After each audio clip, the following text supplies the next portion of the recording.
15.5 বছর বিএনপির মিছিলে লোক খুঁজে পায়নি, আর এখন এত বিএনপি হয়েছে যে মঞ্চে জায়গা পাওয়া যায় না বলে মন্তব্য করেছেন বিএনপির জাতীয় নির্বাহী কমিটির সদস্য অ্যাডভোকেট এম রুহুল কুদ্দুস তালুকদার দুলু।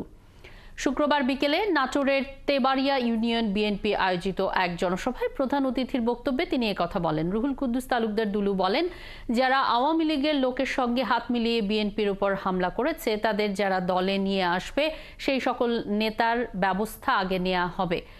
বিএনপির কেন্দ্রীয় কমিটির এই নেতা আরও বলেন, 5 তারিখের পরিবর্তনের পর অনেক ষড়যন্ত্র শুরু হয়েছে। ভারতে পালিয়ে যাওয়া আওয়ামী লীগের নেতারা এসব ইন্ধন দিচ্ছে। এসব ষড়যন্ত্র মোকাবেলায় সকল রাজনৈতিক দলের ঐক্যের বিকল্প নেই। আজকে এই মুহূর্তে সকলের উচিত যেভাবে